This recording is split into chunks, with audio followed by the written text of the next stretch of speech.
안녕하세요. 살다 보니 제 얼굴이 뉴스에 나올 뻔한 일도 있었네요. 이미 제 며느리는 뉴스에 나와 여기저기 얼굴이 다 팔렸습니다. 물론 좋은 일로 뉴스에 나온 것은 아닙니다. 가족이었던 며느리와 고소까지 진행하며 갈라지게 됐고, 대기업까지 며느리에게 손해배상금을 청구하게 된 아주 끔찍한 일이었죠. 지금부터 평범한 가족을 이루고 있었던 저와 제 며느리가 뉴스에 나올 수밖에 없었던 일이 무엇인지 말씀드릴게요. 남편이 몸이 안 좋아서 일을 자주 그만뒀고 그 덕에 아이들은 사교육을 시킬 엄두도 못 냈죠. 그럼에도 정말 다행인 건 첫째 아들은 늘 전교 1등을 놓치지 않았다는 것이었어요. 첫째는 저의 자랑이었습니다. 대학에 가서는 매일 과외를 해 대기업 월급을 벌더군요. 그 돈으로 저에게 늘 여러 가지 선물을 해주었습니다. 이렇게 완벽한 아들에게도 한 가지 치명적인 단점이 있었어요. 그 단점이 나중에 아들의 결혼 생활을 결국 파국으로 만든 건 아닐까 생각합니다. 바로 여자친구에게 너무 많은 돈을 쓴다는 것이었어요. 요즘 애들 말로는 호구라고도 하죠. 나중에 알고 보니 그렇게 힘들게 과외를 했던 게 늘 여자친구에게 명품 선물을 주고 좋은 호텔에 데려가려고 하는 이유가 컸더라고요. 그래도 그만큼 여자친구를 아껴주는 모습이 보기 좋기도 하고 또 열심히 벌어서 자기가 원하는 곳에 쓰는 거니까 제가 크게 지적하지는 않았습니다. 아들은 대학을 졸업하고 곧바로 대기업 연구직으로 들어갔습니다. 그리고 대학 때 만났던 선배랑 일찍 결혼식을 올리더군요. 여자애가 어찌나 예쁘고 애교도 많고 싹싹한지 제 아들이 왜 좋아하는지 알겠더군요. 저는 처음으로 맞은 며느리가 너무 마음에 들어서 아들이 준 용돈을 모아 며느리에게 깜짝 선물을 해주기도 하였습니다. 어머, 어머님, 이게 정말 제 거예요? 와, 너무 감사해요. 그럼 첫째 며느리 주려고 모아둔 거야. 정말 필요할 때 언제든지 팔아도 되니까 잘 보관하고 있으렴. 참, 지금 생각해보면 제가 미쳤었나 봅니다. 그때는 더 어렸던 며느리에게 이런 선물을 주다니. 제가 며느리에게 준 선물의 정체를 알면 다들 놀라실 거예요. 바로 현금으로 5천만 원 정도 되는 금덩이였습니다. 이뿐만이 아니라 한 달에 한 번씩 매일 정성스레 만든 김치도 보내주었어요.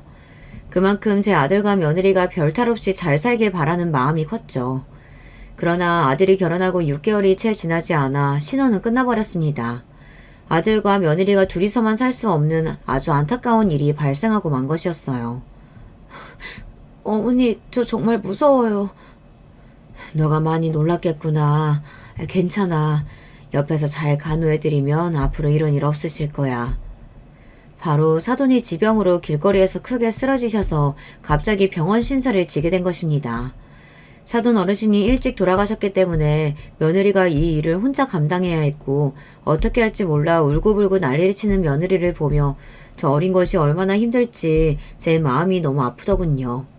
결국 저는 아들에게 사돈이 병원에서 퇴원하고 나서도 사돈과 같이 사는 게 어떻느냐고 제안을 했습니다. 아무래도 사돈이 혼자 살게 되면 또 언제 지병으로 쓰러지실지 모르는 상황이라고 생각했거든요. 결국 아들은 제 제안을 받아들였고 며느리는 연신 저에게 고맙다고 말했습니다. 하지만 사돈과 함께 살아도 절대 해결되지 않는 큰 문제가 남아있었어요. 아마 여러분들도 가족분들 중에 아픈 사람이 있으시다면 정말 공감하실 겁니다. 바로 돈 문제였어요. 사돈은 매주 병원에 가야 했고 맞아야 할 주사와 먹어야 할 약들이 늘어났기 때문에 병원비와 약값이 만만치 않게 드는 상황이었습니다. 아무리 제 아들이 대기업 연구원이라고 해도 감당하기 어려운 금액이더군요. 그리고 며느리는 아무리 엄마여도 하루 종일 집에 있으면서 간병하는 것은 원하지 않는 듯 했어요. 아무래도 어머님 봐주실 분을 구해야 할 것 같아요. 저 혼자 감당하기엔 너무 힘들어요. 덕분에 간병비까지 엄청나게 늘어나게 되었습니다. 사실 이쯤부터 늘 좋게 봤던 며느리를 다시 생각하게 되는 일이 여러 번 발생했어요. 제 며느리는 아들하고 결혼하고부터 하던 일을 그만두었어요. 처음에는 살림을 한다는 핑계를 댔었죠. 하지만 그럼에도 불구하고 단 한 번도 아들의 아침과 저녁을 차려주지 않더군요. 늘 냉장고는 비어 있었고 가끔 먹다 남은 배달 음식만 쌓여 있었다고 하네요. 그리고 집안일도 아무것도 하지 않았습니다. 늘 가정주부 아주머니가 오셨기 때문이었죠. 한마디로 집에서는 손 하나 까딱하지 않은 것이었어요. 저는 이 모든 사실을 아들이 처가살이를 하고 몇 달 후에 아들과 대화하면서 알게 되었습니다. 처음 이 사실을 듣게 되었을 때 정말 기분이 좋지 않았어요. 제 아들이 힘들게 돈을 벌어오는데 며느리는 이때까지 집안일도 안 하고 요리도 안 하고 있었다뇨. 그렇다면 대체 집에서 뭘 하고 있었는지 도무지 이해가 되지 않았습니다. 그래도 제 아들이 돈도 잘 벌고 착해서 그런지 이런 상황을 전부 이해하고 며느리와 싸우지 않고 잘 살고 있었고, 또 어머니가 아픈 상황이라 정신이 없는 며느리에게 이 문제를 들먹이고 싶진 않아 화가 났지만 며느리에게 아무 말도 하지 않았습니다. 하지만 이 행동들을 보며 저는 며느리가 힘들게 일하기도 싫고 제 아들의 돈을 받았으면서 놀고 싶은 거구나 생각하게 되었죠. 아들과 오랜만에 밥을 먹으며 이 이야기를 듣고 며느리에게 너무 실망했었는데요. 얼마 지나지 않아 그 모든 일들이 생각나지 않은 만큼 기쁜 일이 생겼습니다. 바로 며느리가 임신을 한 것이었어요. 어머니, 드디어 저 임신했어요. 이제 정말 아이 위해서 집에서 푹 쉬어야겠어요. 그럼 임산부가 힘들면 안 되지. 용돈 더 필요하면 나한테 얘기하고 먹고 싶은 거 있으면 언제든지 연락해. 내가 다 해줄게. 아유, 우리 며느리 장하다. 막상 며느리가 제 아들의 아이를 임신했다고 하니 섭섭했던 모든 마음이 사라지더군요. 그저 건강하게 아이만 잘 태어나길 바라게 되었어요. 며느리는 임신한 이후로 가정부와 간병인을 쓰는 시간을 더 늘렸고 아들은 돈 문제로 정말 벅찬 듯 보였습니다. 저는 아들에게 더 부담을 주고 싶지 않아 어떻게 할까 고민하다가 어쩔 수 없이 초강수를 두었어요. 아들, 처가살이 하면서 사돈이 아프셔서 많이 힘들지? 지금 월급으로 부담될 것 같아서 내가 깊이 생각을 해봤거든. 이제 내 용돈은 안 줘도 돼. 아들에게 제가 먼저 용돈을 끊어도 된다고 이야기하자 아들은 미안해하면서도 장모님이 회복하실 때까지만 그렇게 하겠다고 하더군요. 그동안 혼자 돈 문제로 얼마나 힘들었을까요? 그렇다고 임신한 며느리가 일을 할 수는 없으니 결국 저는 제가 더 고생하는 방법을 택했습니다. 아들이 용돈을 끊고 나서 저의 생활에도 큰 변화가 있었어요. 나름 노후 준비를 해놓았던 저는 며느리와 태어날 제 손주에게 더 많은 것을 해주기 위해 그리고 아들이 주던 용돈을 벌기 위해 아무도 몰래 청소 일을 시작하게 되었습니다. 그리고 일을 시작한 지 한 달이 채 지나지 않아 청소하던 건물에서 며느리를 마주쳤습니다. 그리고 제가 들어선 안 될 말을 듣고 말았어요. 너무 충격적이었습니다. 야, 나 진짜 대단하지 않냐? 일 안 하고 놀고 먹으려면 이 정도 연기는 해야 된다니까. 그니까 너 그러다 가짜 임신 들키면 어쩌려고 그러냐? 야, 그게 왜 들켜? 애 태어나기 2달 전쯤엔 유산했다고 할 거야. 며느리와 며느리의 친구가 이런 파렴치한 대화를 나누고 있는 것이었어요. 저는 이 말을 듣고 며느리가 친구와 헤어질 때까지 숨어서 기다리다가 며느리의 친구가 자리를 뜨자마자 달려가서 며느리 머리채를 잡았습니다. 누구야? 뭐야? 어머니가 왜 여기 계세요? 너 가짜 임신이 사실이니? 네 친구랑 하는 얘기 다 들었다. 미치지 않고서야 사람이 어떻게 그런 짓을 하니, 어? 어머니, 그게 아니라요. 잘못했어요. 저도 이유가 있었어요. 제발, 제 말 한 번만 들어주세요. 네?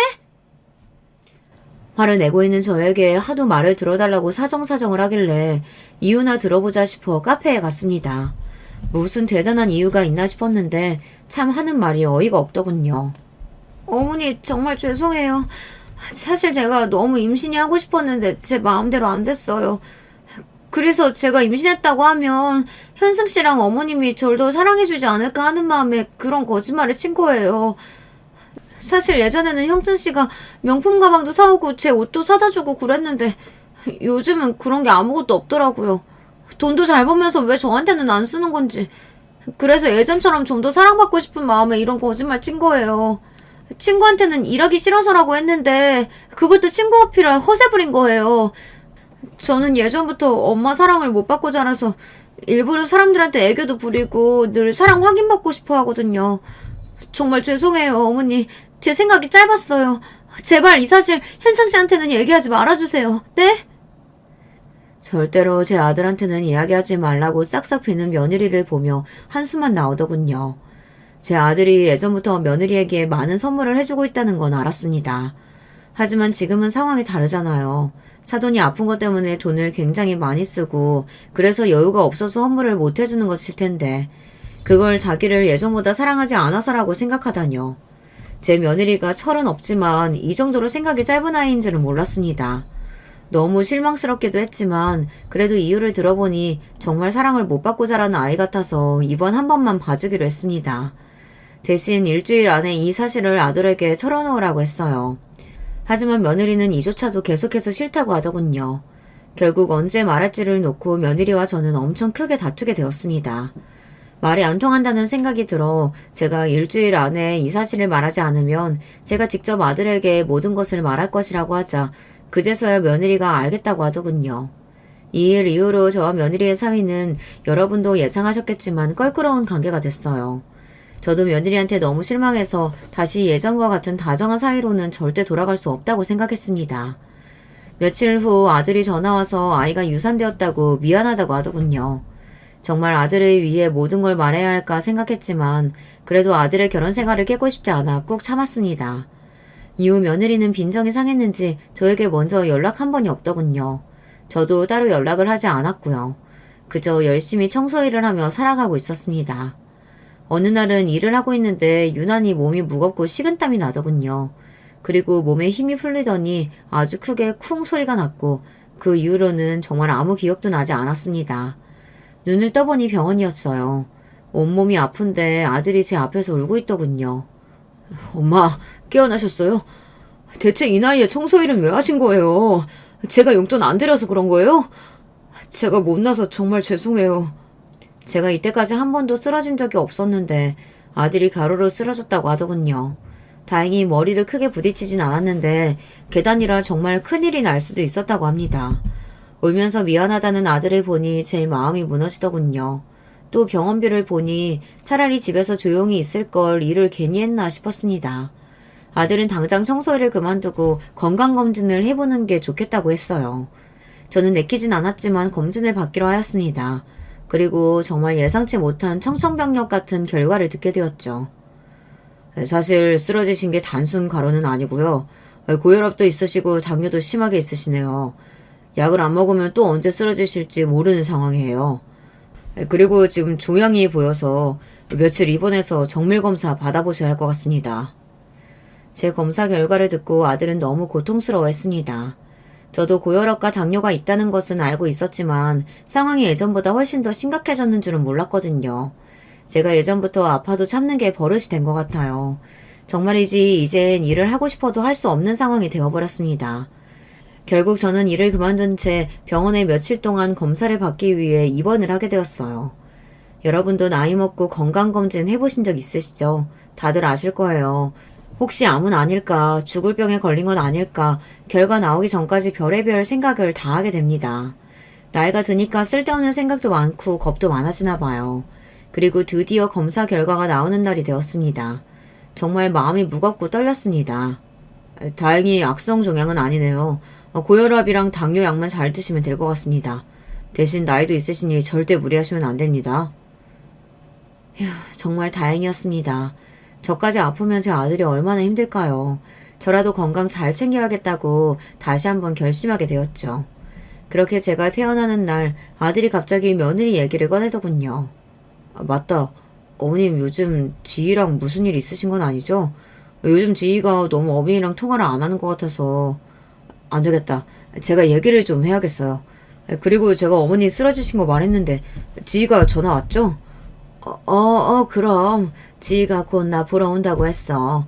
걱정하지 마, 아들. 아들의 갑작스러운 질문에 당연히 그렇다고 했지만 제가 한 말은 사실이 아니었습니다. 제 며느리한테 제가 병원에 있는 동안 전화 한 통 하지 않았어요. 얼마 전 며느리와 껄끄러운 일이 있긴 했지만 그래도 시어머니가 쓰러졌다는데 인사도 안 하다니 참 무심하고 정이 없다는 생각이 들더군요. 그 일이 있기 전까지 그래도 그동안 제가 얼마나 잘해줬었는데 옛날 일들은 다 까먹었나 봅니다. 제가 먼저 연락을 할까도 고민했지만 그냥 하지 않기로 했습니다. 해봤자 좋은 소리도 안 나올 것 같고 그때는 나한테는 잘못했어도 애들끼리라도 잘 살면 됐지 그런 생각으로 며느리가 어떤 행동을 하든 가만히 있었던 것 같아요. 그리고 얼마 후 또 제 생일이라 어차피 며느리의 얼굴을 봐야 하기 때문에 그때 진지하게 이야기를 해볼까 생각했죠. 그리고 제 생일날 며느리와 깊은 대화를 하려고 했던 제 예상과는 달리 정말 어이없는 카톡 하나를 받았습니다. 어머니 잘 지내고 계시죠? 이번 생일날 저 못 가요. 그동안 저희 엄마 돌보느라 너무 힘들어서 친구들이랑 정말 오랜만에 여행 가기로 했어요. 그럼 다음에 봬요. 생신 축하드리고요. 뭐, 여행 일정이 제 생일이랑 겹칠 수는 있죠. 근데 못 오면 전화 한 통이라도 할 수 있는 거 아닌가요? 그 흔한 전화도 없이 저렇게 문자 달랑 하나 보내놨더군요. 기분이 너무 나빴지만 그래도 고맙다고 대답하고 곧 있으면 명절이기에 그때는 꼭 며느리와 대화를 해야겠다고 생각했습니다. 그리고 기다리던 명절날이 되었어요.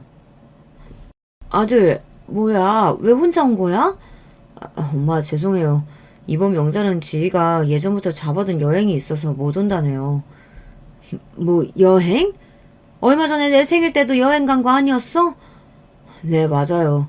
요즘 제가 예전보다 선물도 많이 못 사줬고, 그래서 화가 좀 많이 났나 봐요. 너무 섭섭하다고 하도 난리치면서 그동안 못 갔던 여행 좀 간다길래 그냥 허락해줬어요. 제가 예전보다 많이 못 해준 건 맞으니까요. 죄송해요, 엄마. 대신 제가 명절 음식 다 사왔어요. 아들의 말을 듣자마자 정말 속이 터지더군요. 여러분, 솔직히 며느리가 제 아들한테 섭섭할 게 대체 뭐가 있나요? 제 아들이 힘들게 돈 벌어서 사돈 병원비, 약값, 간병인 비용 다 내주고 며느리는 일도 안 하고 가정부랑 간병인을 쓰고 집에서 놀고 있었잖아요. 제 아들이 너무 착해서 망정이지 며느리의 이런 태도를 다 받아주는 남자가 세상에 어디 있겠어요. 그리고 이렇게 시어머니 생일이랑 명절만 딱 골라서 여행 일정을 잡을 수가 있어요. 대체 저를 얼마나 우습게 생각하면 이럴 수 있는지 정말 기가 차더군요. 결국 저는 그날 참지 못하고 여행 간 며느리에게 전화를 걸었습니다. 하지만 며느리는 제 모든 전화를 끊어버리더군요. 이제 저와 아예 보지 않겠다는 건지 막 나가겠다는 건지 너무 화가 났고 결국 저는 그날 밤 잠도 제대로 자지 못했습니다. 며느리와 얼굴을 보고 이제는 제대로 며느리의 이런 태도에 대해 혼을 내야겠다고 생각했죠. 며느리가 여행에서 돌아오기만을 기다렸어요. 여행에서 돌아오고 며칠이 지나지 않아 제가 도저히 며느리에게 화를 낼 수 없을 만큼 가슴 아픈 일이 발생했습니다. 엄마, 이렇게 가시면 어떡해요. 제가 그동안 너무 철이 없었어요. 옆에서 돌봐드리면서도 제가 너무 부족했어요. 죄송해요. 이제 편히 쉬세요. 그동안 몸이 안 좋으셨던 사돈께서 심장마비로 갑작스럽게 돌아가신 것이었습니다. 막상 이런 일이 생기고 울고 있는 며느리를 보니 마음이 너무 약해지더군요. 결국 저는 이후에도 며느리를 만났지만 그동안 화가 났던 일들을 아무것도 묻지 않고 힘들어하는 며느리를 달래주었습니다. 이후 아들과 며느리는 예전처럼 둘이 살게 되었고 저는 아들에게 다시 용돈을 받게 되었어요. 며느리와는 예전만큼은 아니지만 제가 힘들어하는 며느리를 달래준다고 늘 맛있는 것을 해주면서 어느 정도 사이가 돌아오는 듯 했어요. 그렇게 모든 일이 잘 해결되는 듯 했지만 몇 달 후 저에게 또 안 좋은 일이 생기게 되었습니다. 살려주세요! 그렇게 살려다는 소리를 질렀고 그 이후에는 기억이 없어요. 눈을 떠보니 저는 또 병원에 있었어요. 다리가 너무 아파서 앉지도 서 있을 수도 없었습니다. 알고 보니 제가 어지러움을 느끼면서 쓰러졌고 계단에서 떨어져서 뼈가 부러진 것이었어요. 결국 몇 달 동안 제대로 움직일 수도 없었던 저는 병원에서 퇴원한 후에 아들과 같이 살게 되었어요. 그리고 아들과 같이 살게 된 그날부터 엄청난 눈치를 보게 되었죠. 정말 거실에 나가기가 힘들었습니다. 어머님 또 움직이실 거예요? 아까도 화장실 갔다 오셨잖아요. 제발 몸도 안 좋은데 한 번에 해결하세요. 저 좀 쉬어야죠. 진짜 귀찮아 죽겠어요. 그래. 나 때문에 너가 고생이 많구나. 미안하다. 어머니 솔직히 이제서야 한승 씨랑 제대로 둘이 좀 사나보다 했는데 갑자기 어머니가 이렇게 오셔서 저희 시돈도 제대로 못 즐긴 거 아시죠? 분위기 완전 다 깨졌다고요. 눈치가 있으시면 어머님이 빨리 나오셔서 집에 들어가야 하지 않겠어요? 그리고 현승 씨한테 어머님이 당장 간병인 구하라고 말씀하세요. 왜 제가 어머님을 돌봐야 돼요? 이러다가 저까지 골병 듣겠어요. 이렇게 며느리가 저를 간호하기는커녕 움직이기 불편한 저의 모든 행동에 눈치를 해주며 빨리 나가라고 대놓고 이야기하는 것이었습니다. 사실 그동안 며느리와 다툰 일, 그리고 며느리가 저를 무시하는 듯한 행동들도 너무 스트레스 받았는데 이렇게 직접적으로 말로 눈치를 주니 정말 참기가 힘들고 비참하더군요. 결국 저는 아들에게 간병인을 붙여달라고 이야기했고 아들 집에 사는 동안 방에서 쥐죽은 듯이 살았습니다. 그리고 며느리와 같이 살면서 알게 된 건데 참 피곤한 성향을 가졌더군요. 며느리는 제가 생각한 것 이상으로 게으르고 소리에 예민했습니다. 제가 친구랑 전화하는 것도 늘 시끄럽다고 눈치를 해주고 정말 밥도 하지 않고 집도 치우지 않고 하루 종일 누워만 있다가 딱 쇼핑할 때만 밖에 나가는 게으른 어른이었어요. 아들 집에 계속 살라고 해도 제가 도저히 그 꼴을 못 보겠어서 못 살겠더군요. 결국 저는 몸이 회복하자마자 아들 집에서 나갔고 이후 며느리는 저에게 전화 한 통이 없었습니다. 너무 연락이 오지 않아 제가 전화를 하고 연락을 해도 늘 답장하지 않고 저와 연락하기 싫은 티를 팍팍 내더군요. 이럴수록 저는 제 아들이 왜 저런 아이랑 결혼을 했는지, 저는 왜 처음에 이 아이의 본 모습을 보지 못했는지 속이 답답했습니다. 제 아들도 너무 불쌍하고요. 늘 아들이 열심히 돈을 벌면 며느리는 아무것도 안 하고 그 돈을 쓰기 바빴으니까요. 저는 어느 날부터 아들이 며느리 때문에 너무 힘들 것 같아서 차라리 지금이라도 이혼하면 어떨까 생각을 하게 되었어요. 그리고 차마 아들에게 그 이야기를 꺼낼 수 없어 친구와 함께 용하다는 무당을 찾아갔습니다. 딱 보면 알겠네. 아들 사주에 아주 무서운 처녀 귀신이 붙어 있어. 어라? 같이 살고 있네? 곧 갈라지겠어. 근데 갈라지기 전에 아주 기쁜 일이랑 무서운 일이 일어날 거야. 큰 소용돌이가 올 거라고. 지금이 조심해야 되는 상황이야. 특히 중요한 날에 절대 아무 음식이나 먹지 말고 음식을 잘 봐. 용하다는 보살님이 아주 큰 소용돌이가 올 거라고 말해주시니 저에게 무슨 일이 생기려고 이런 소리를 듣게 된 건지 온몸에 소름이 돋더군요. 사실 저에게 안 좋은 일은 늘 며느리밖에 없었기 때문에 더 안 좋은 일이 일어날 바에는 며느리와 연락을 자주 안 하는 게 낫겠다 싶었습니다. 그나마 다행인 건 아들과 며느리가 갈라선다고 말해주신 것이었어요. 사실 음식을 조심하라는 말은 뭐 크게 예상되는 일은 없었기 때문에 조심해서 나쁠 건 없겠지 정도로만 생각했어요. 한 가지 너무 찝찝하고 걱정되는 건 아들 사주에 무서운 처녀 귀신이 붙어있다는 보살님의 말씀이었어요. 며느리가 철이 없긴 하지만 무서운 아이는 아니었기 때문에 별 일은 없지 않을까, 그 처녀 귀신이 며느리는 아니지 않을까 생각했습니다. 보살님께서 아주 기쁜 일도 일어난다고 했는데 그건 정말 감이 잡히지 않더군요. 이 정도 나이 먹은 노인에게 기쁜 일이 있어봤자 그게 제 일이겠어요. 아들과 관련된 일이겠죠. 그러다가 문득 생각난 건 며느리의 임신이었습니다. 아무리 생각해도 며느리가 임신하는 것 말고는 저에게 일어날 기쁠 일은 없었거든요. 그렇게 보살님께 다녀와서 기대가 되기도 하고 찝찝하기도 한 이 감정들을 조금이라도 덜어내기 위해 별 생각 없이 집에 가는 길에 친구와 로또를 하나씩 구매했습니다. 그날 로또를 샀긴 했지만 그게 될 리가 있겠어요. 아무런 기대도 하지 않았습니다. 그런데 세상에 정말 한 치 앞도 모르는 게 세상인가 봅니다. 어떻게 저에게 이런 일이 일어날 수 있는지. 그날 제가 산 로또가 1등 로또였던 것이었어요. 보살님이 말씀해주신 기쁜 일이 로또 당첨이었던 거죠. 저는 너무 기쁜 마음에 아들에게 바로 전화를 해서 이 사실을 알렸습니다. 아들은 그동안 제가 열심히 착하게 살아서 하늘이 준 선물이라고 하더군요. 아들 옆에 며느리도 있었는데 소리를 지르면서 너무 좋아했어요. 그러더니 며느리가 갑자기 아들 전화기를 빼서 저에게 이야기했습니다. 어머님 잘하셨어요. 사실 제가 어머니께 자주 연락 못 드렸었지만 늘 좋은 일만 가득하시라고 기도 많이 했었거든요. 그러더니 이런 일이 생겼나 보네요. 어머님 돈 어디에 쓰실 거예요? 저희도 주실 거죠? 저는 돈 생기면 하고 싶은 게 정말 많아요. 저 이제 어머님이랑 같이 하고 싶은 거 하나하나씩 다 해봐야겠어요. 어머님도 이제 모든 거 다 저랑 같이 해요. 정말 반갑게 저를 맞이하는 며느리의 목소리 너무 오랜만이었어요. 하지만 로또 얘기를 듣자마자 돈을 줄 건지 직접적으로 물으며 갑자기 저와 하고 싶은 게 많다고 이야기하는 며느리가 갑자기 너무 부담스러웠어요.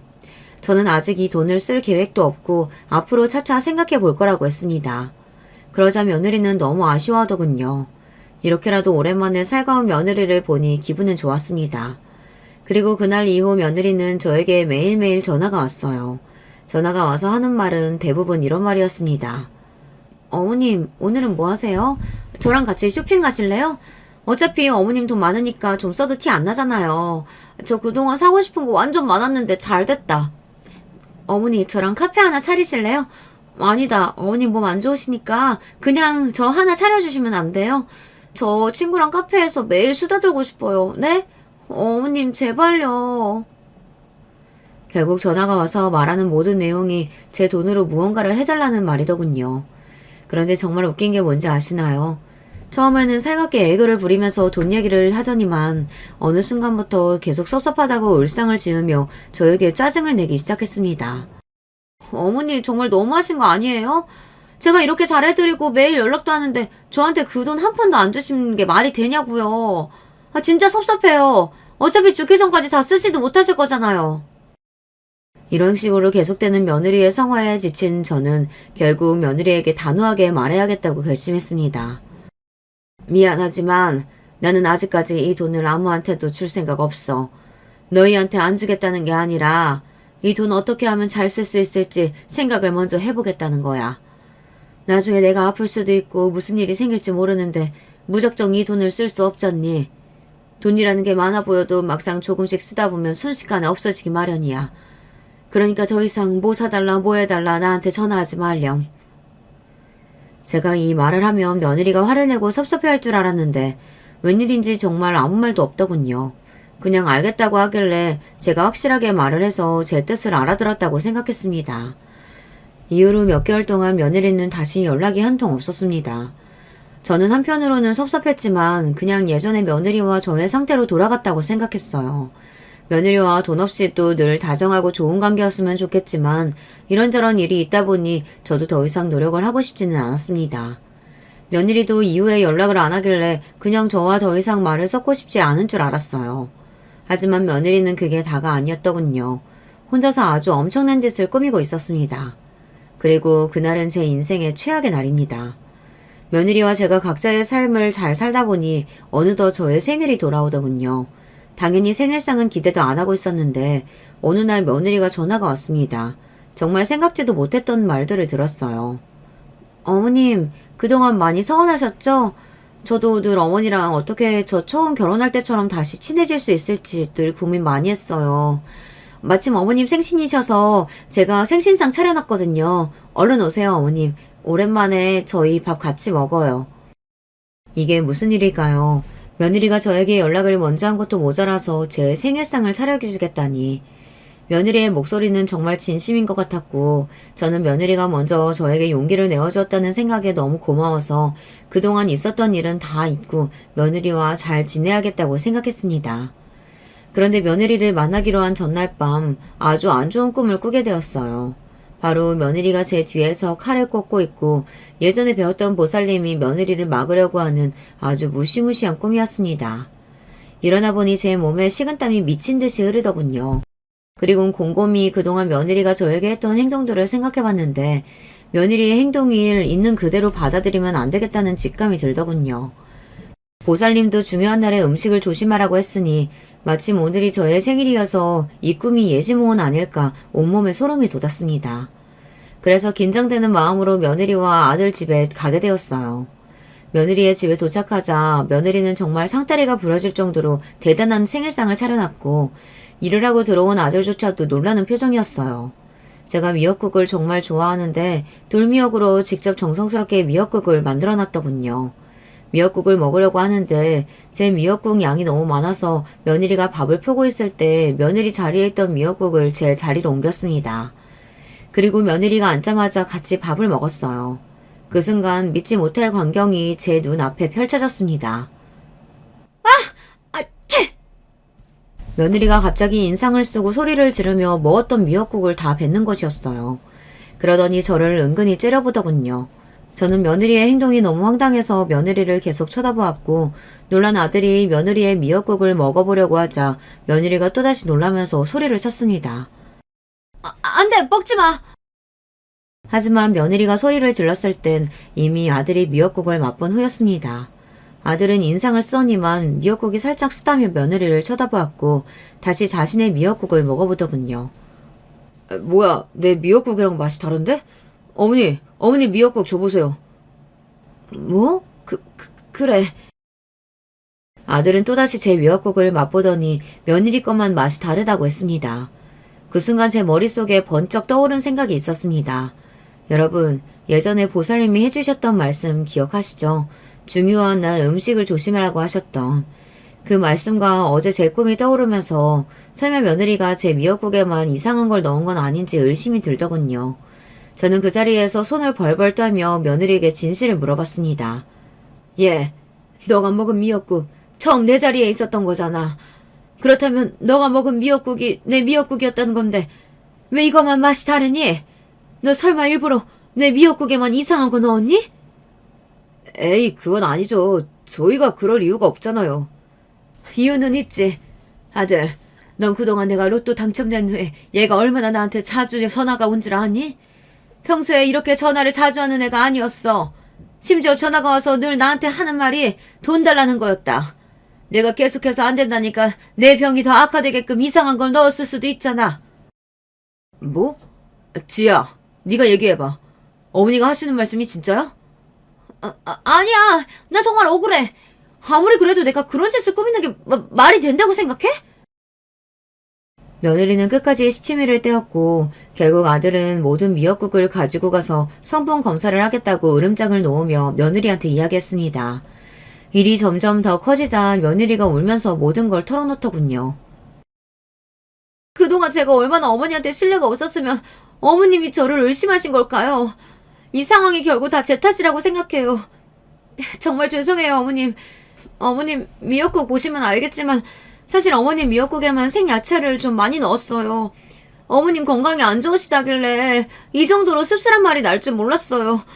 제가 요리를 못하잖아요. 저는 그렇다고 제가 이런 의심을 받게 될 줄은 몰랐어요. 정말 좋은 마음이었는데 이렇게 되다니.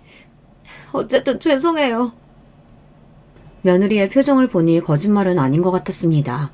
실제로 미역국 밑을 뒤져보니 정말 이상한 맛이 나는 미역국만 생야채가 많이 있더군요. 며느리 말로는 야채를 넣고 싶긴 한데 제가 빨리 도착하는 바람에 생야채를 넣어 맛이 좀 이상해진 거라고 하네요. 이 사실을 알자마자 저는 제가 보살님 말씀과 꿈 때문에 괜히 예민해서 며느리에게 심한 말을 한 건 아닐까 미안한 마음이 들었어요. 그래서 그 자리에서 바로 사과를 했습니다. 너가 날 이렇게 생각하는 줄도 모르고 내가 너를 의심하다니 정말 미안하다. 그동안 여러 일들이 많았지만 앞으로는 정말 엄마와 딸 같은 사이로 지냈으면 좋겠어. 오늘 초대해줘서 고맙다. 이 말을 들은 며느리는 감동이라며 저를 안아주더군요. 아들은 그제서야 안심한 표정을 지었습니다. 집에 돌아가면서 저는 며느리에게 문자로 로또 당첨금을 나눠주겠다고 이번 주 주말에 집에 오라고 문자도 남겼습니다. 이번 기회에 며느리와 처음 만났을 때처럼 좋은 관계를 유지할 수 있었으면 좋겠다고 생각했죠. 그렇게 이번 일은 해프닝으로 끝나는 듯 보였습니다. 하지만 더 경악스러운 일이 저를 기다리고 있었죠. 며칠 후 저에게 정체 모를 택배가 하나 오더군요. 이게 뭔가 싶어 뜯어보니 유명한 영양제였습니다. 누가 보냈는지 이름도 없었어요. 하지만 영양제가 평소 제가 비싸서 사기 망설였던 영양제이기도 하고 제 지인이나 가족들이 깜짝 선물로 보냈을 거라고 생각했습니다. 너무 고마운 마음에 인증샷을 여러 장 찍어두었고 며칠 동안 감사한 마음으로 열심히 영양제를 먹었습니다. 그런데 영양제를 먹은 이후부터 제 몸에 이상한 변화가 생기더군요. 배가 자주 아프고 알레르기도 올라오는 기분이었어요.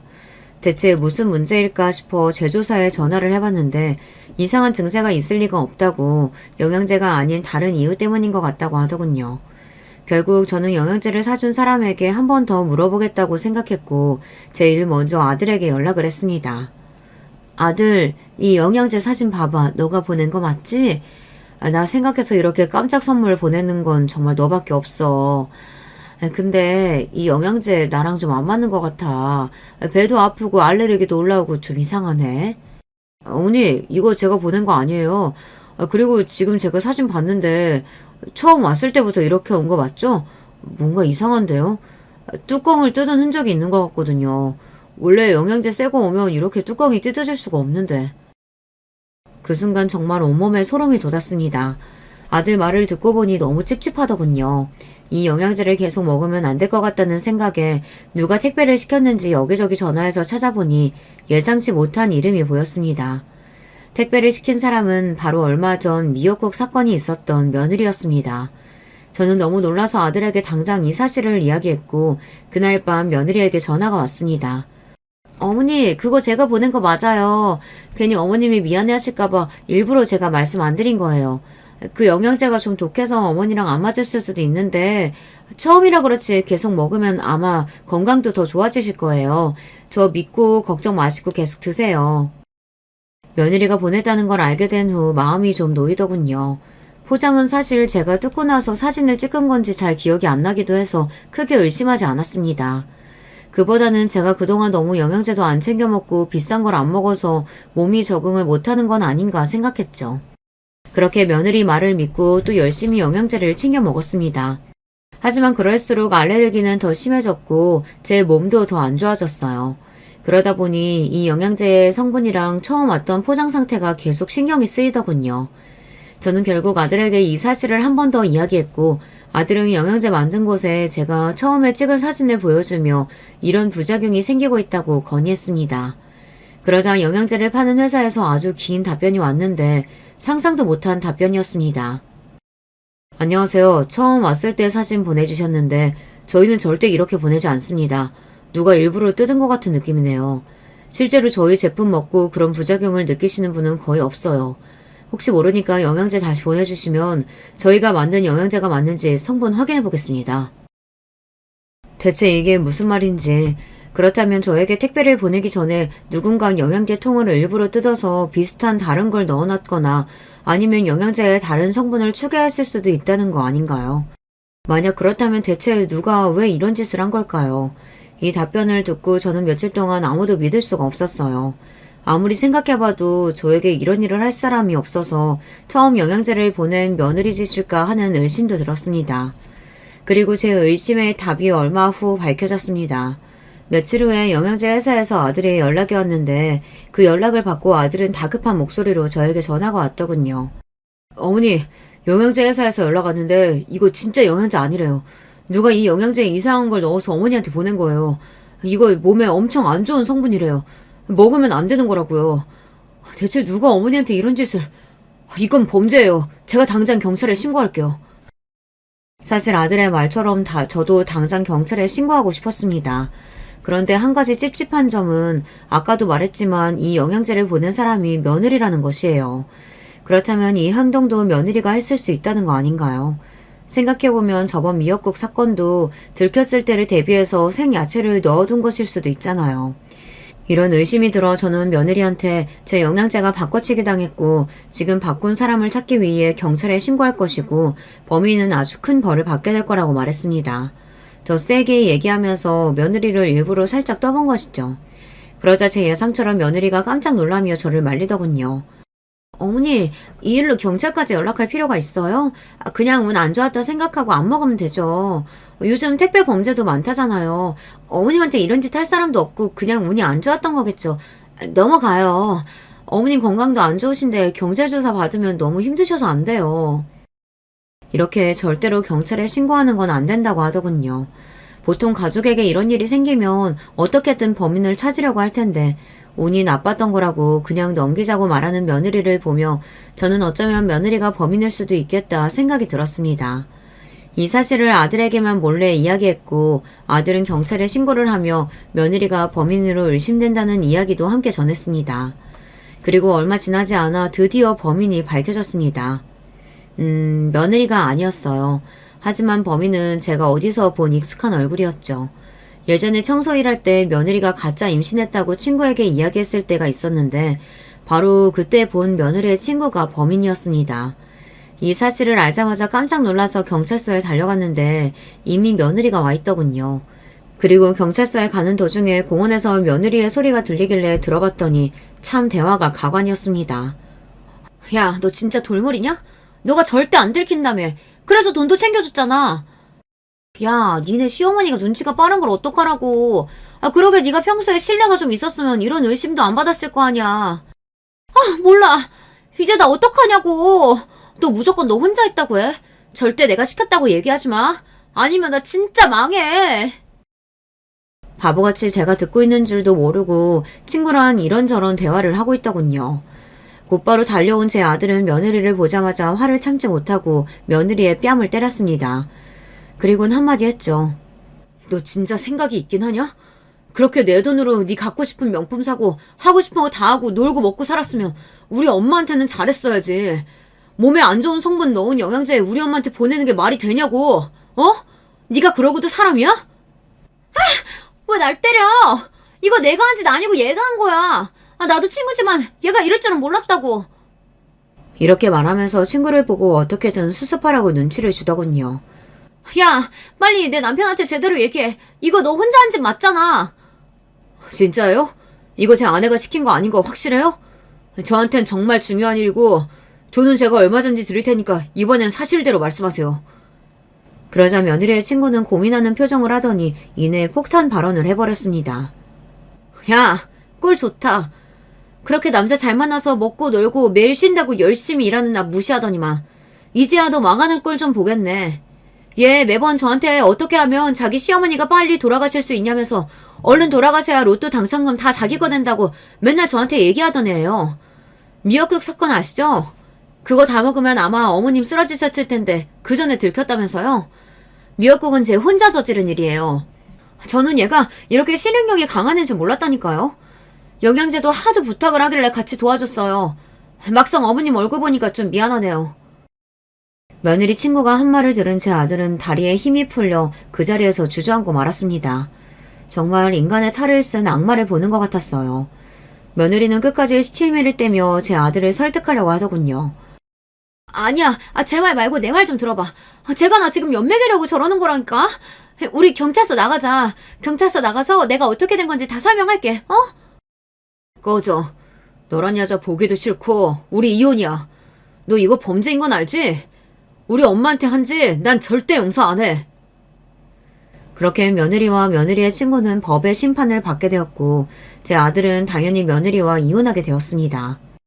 참, 저는 며느리가 처음엔 그저 철이 좀 없는 애인 줄 알았는데 이렇게 영악한 애인 줄은 꿈에도 몰랐습니다.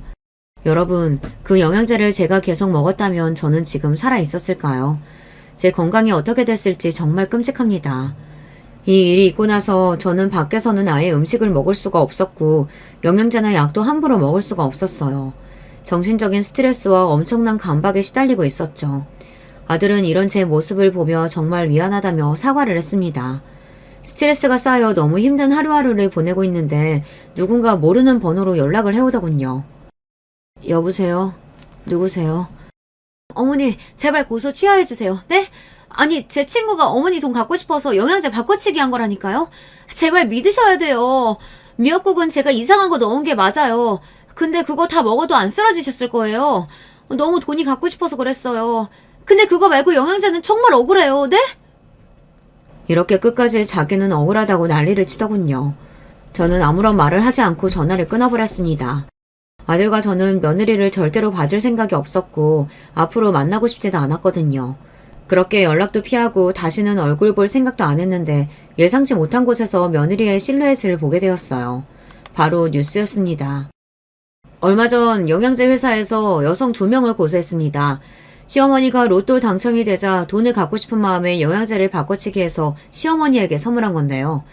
이 영양제를 먹고 건강에 이상이 생긴 시어머니가 경찰에 고소를 하며 이 사실이 밝혀지게 되었습니다. 영양제 회사는 이 일로 회사의 이미지가 훼손되어 거액의 손해배상금을 청구할 예정이라고 합니다. 저 뉴스를 보는데 저기에 나오는 시어머니가 바로 저라는 사실이 참 어이가 없더군요. 어쩌다가 제가 뉴스에 나오는 사건의 주인공이 된 것일까요? 그리고 정말 유명한 영양제 회사에서 손해배상금이 엄청날 텐데 늘 돈을 쓰기만 하고 벌 생각은 하지 않았던 며느리가 이걸 어떻게 감당할 수 있을까 생각이 들더군요. 저에게 못된 짓을 많이 했지만 그래도 한때의 며느리였던지라 이 상황이 속 시원하다고는 못하겠어요. 그러게 좀 착하게 살지 왜 그렇게 욕심을 부렸는지 가만히 있었다면 알아서 제가 며느리랑 아들한테 로또 당첨금을 나눠줬을 텐데 이제는 저랑 상관도 없지만 안타까운 마음은 생기더군요. 하지만 더 이상 며느리와 엮이고 싶지도 않았고 도움을 줄 생각도 없었습니다. 이후에도 이 사건으로 인해 경찰서에 가야 할 일들이 몇 번 있었답니다. 어쩌다 며느리와 만나게 되었는데 며느리가 제 팔을 붙잡으며 사정사정을 하더군요. 어머니, 저 정말 돈 없어요. 아시잖아요. 저 정말 뉴스까지 나올 줄 몰랐어요. 제가 잘못했어요. 제발 저 한 번만 도와주시면 안 돼요? 저 진짜 죽고 싶어요. 네? 며느리를 마주칠 줄은 몰라서 당황한 저를 보며 경찰관님들은 며느리를 떼어냈습니다. 지금 독하게 얘기 안 하면 계속 저를 찾아올 것 같아서 큰맘 먹고 한마디 했습니다. 그러게 있을 때 잘하지 그랬니? 너 이거 인과응보야. 네가 저지른 일에 벌 받은 거라고. 뼈 빠지게 돈 벌어서 그 돈 다 손해배기 상금으로 날려봐라. 그리고 너도 시어머니 생신상에 영양제랑 독 같은 거 넣은 이상한 며느리 꼭 만나고. 이 말을 들은 며느리 표정은 정말 벙쪄있더군요. 경찰관들도 속이 시원하면서도 어이가 없었는지 웃음을 참는 듯 했습니다.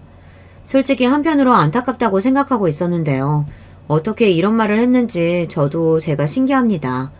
그래도 이 말을 한 이후로 저한테는 연락이 전혀 오고 있지 않네요. 하지만 아들한테 물어보니 아들에게는 계속 돈을 빌려달라고 아직까지 연락이 오고 있답니다. 제 며느리 사람 끝까지 안 변할 것 같아요.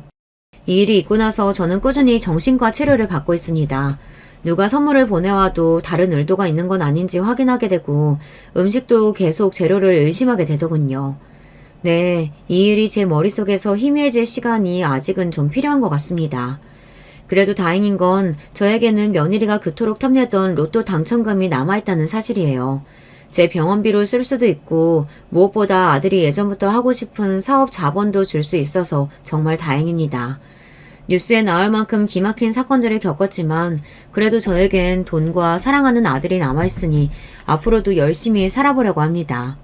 제 이야기 들어주셔서 감사합니다. 안녕하세요. 어디 가서 절대로 쉽게 털어놓을 수 없는 제 이야기를 나눠보고 싶어서 사연 창고문을 두드리게 되었습니다. 저는 평범한 아줌마이고요. 나름 특이사항이라면 가끔 작은 캐릭터 그림을 그리는 소일거리로 돈을 번다는 점이 있겠네요. 모든 분들이 다 그랬을 테지만 저도 어렸을 때는 한참 어른이 된 제가 이렇게 살 줄 몰랐어요. 딱히 대단한 꿈이 있었던 건 아닌데 뭐랄까요. 이것보다는 좀 더 근사한 어른이 될 거라고 막연히 기대를 했었던 것 같네요. 그 기대보다 못한 삶을 살고 있는 게 사실이지만 제 나름대로 주어진 현실에 감사하며 살아보려 하고 있습니다. 각설하고 제가 세 자매 중에 막내로 태어났는데요. 제가 누뚱이었어요. 친정엄마가 대놓고 저에게 이런 말씀을 하셨었죠. 이왕 뒤늦게 셋째가 임신이 되었으니 아들이기를 바랐지. 그런데 원 또 딸이 나온 거야. 그래서 네가 태어난 이후로 나하고 네 아빠하고 둘이 얼마나 집안 어르신분들 눈치를 봤었는지 몰라. 그때는 그냥 흘러들었는데 곱씹으니까 정말 섭섭하더라고요. 굳이 저에게 그런 말씀을 해주실 필요가 있었을까요? 제가 사랑을 듬뿍 받고 자랐다면 그런 비화를 알았다 하더라도 아 그렇구나 하고 말았을 거예요. 그런데 아니었기 때문에 기분이 좀 안 좋아졌죠. 저를 낳고 나서 공교롭게도 친정엄마는 건강이 확 안 좋아지셨거든요. 그래서 가족들 먹여 살리시려고 친정아빠가 일을 더 늘리셨죠. 야근을 늘 자청하셨던 걸로 알아요. 반찬 같은 걸 만들어 주시려고 외할머니께서 당시에 자주 와주셨는데 어린 저에게 어찌나 눈치를 주셨었는지 모릅니다. 기억나는 말씀 중 하나가 저건 왜 태어나서 일을 번거롭게 만드냐 였네요. 그래서 저는 항상 가족들을 향한 애증 비슷한 감정이 늘 있었어요. 사랑하지만 그만큼 복잡한 감정도 늘 동반되었던 것이죠. 그리고 아마 여러분도 사춘기 시절에 부모님이나 집안 어른들을 보면서 이런 식의 반항심을 품어보셨을 텐데 제가 자주 되뇌이던 말이 이거였어요. 두고 봐. 나는 절대 엄마 아빠처럼 안 살 거야. 나는 커서 엄마 아빠처럼 자식에게 막말하고 상처 주고 이런 부모가 되지 않을 거고 이런 환경을 주지도 않을 거야. 나는 저렇게 안 살아. 절대 부모님을 닮아가지 않겠다는 굳센 다짐이었죠. 여기서 밝히는 점은 저희 친정집에 조금 특이한 내력이 있다는 건데요. 친정 부모님은 각자 20대 중반의 나이에 결혼을 하셨어요. 그 당시로 봐도 조금 일렀는지 주변에서 왜 이렇게 일찍 가냐며 한마디씩 했었다네요. 그리고 제가 막내라서 위로 언니만 2명인데요. 희한하게 언니들이 결혼을 다 일찍 했어요. 둘 다 20대 초중반의 나이에 시집을 갔습니다. 이게 신기하죠? 집안 내력인가 봐요. 저는 학창시절에 그렇게나 부모님하고 다르게 살 거다라고 외쳤었고 언니들이 일찍 시집 가는 것도 못마땅하게 봤었는데 그럼에도 저 역시 일찍 결혼을 하고 말았습니다. 정말 미칠 노릇이에요. 이게 제 사연이니까 솔직하게 적어보자면요. 일찍 결혼해서 여자로서 이득을 본 거, 좋았던 거 없다고 봅니다. 아가씨 시절을 더 즐겼어야 했는데 아쉬울 따름이에요. 왜 그렇게 홀린 듯이 결혼을 확 해버렸는지 모를 일이에요. 바라건대 제발 제 자식들은 최소 30살 이상이 되어서 결혼했으면 좋겠네요. 젊음은 젊은이들에게 주어지기에는 너무 아깝다는 어느 유명한 팝송 가사를 봤을 때 제가요, 제 이마를 진짜 세게 때렸습니다. 그 표현이 너무 놀라웠거든요. 사람들 생각하는 건 다 똑같구나 싶기도 했고요. 너무 미숙하고 인생 사는 법을 잘 모르고 이런 젊은이들에게 인생에서 가장 싱그러울 젊음이라는 게 주어지는 건 아까운 것 같아요. 요령 없이 고지 곧대로 사는 법밖에 몰랐던 한창 어리고 젊었던 시절에 저는 남편하고 결혼하겠답시고 시댁에 인사를 드리러 갔었습니다. 시아버지께서는 좀 놀라시긴 했으나 이윽고 고개를 끄덕끄덕 하셨었는데 반면에 시어머니께서는 가슴을 치시며 탄식에 탄식을 하셨어요. 아휴, 우리 막내가 벌써 가겠다고? 아이고, 서운해라. 아이고, 섭섭해라. 어떻게 이럴 수가 있을까? 예, 너는 어린 여자애가 겁도 없이 발랑 까져서는 왜 우리 막내 아들을 꼬였느니? 너 왜 그랬어? 아직 우리 막내 한창 때인데 왜 결혼하자고 네가 꼬여낸 거야? 네? 저요? 저는 그냥 오빠하고 너무 좋아서 그냥 빨리 결혼하면 좋을 것 같아서요. 뭐야? 그냥? 그냥이라고? 이걸 확 그냥 겨우 그딴 이유로 우리한테서 귀한 막내 아들을 채가지 마. 맹하게 생겨가지고 이런 것들이 독하게 생긴 것들보다 더 무섭다더니 우리 막내를 단단히 홀려먹어? 저기 죄송한데 홀린 건 오빠가 아니라 저 아닐까요? 오빠가 저에게 확신을 주니까 제가 아직 어린 나이에도 불구하고 결혼하기로 결심을 한 거죠. 제가 울컥해서 소심하게 대꾸를 했었는데 시어머니께서는 일을 가셨고 옆에서 시아버지께서 창피해 죽겠다는 표정으로 그런 시어머니를 조심스레 말리기 시작하셨어요. 시어머니께서 계속 이렇게는 못 뺏긴다라는 말씀을 반복하셨거든요. 그리고 남편은 요지부동이었죠. 시어머니께서 열변을 토하시든 그러다 각혈을 하시든 말든 마치 도 닦은 수도승 마냥 무감각한 표정으로 있을 뿐이었어요. 남편이 좀 내향적인 사람이었고 표현이 적은 사람이었으나 저렇게 무감각하게 굴 사람까지는 아닌 것 같아서 저는 그때 몹시 의외라고 느꼈는데요. 약간의 비화가 알고 보니 있었습니다. 남편 집안도 저희 집안처럼 자식이 셋인데요. 저처럼 남편도 셋 중 막내예요. 그리고 위로는 형, 누나 이렇게 둘이 있죠. 그런데 희한하게 새남매 중에서 당시 시부모님을 금전적으로 용돈 드리면서 챙기고 있던 자식은 막내인 남편이었어요.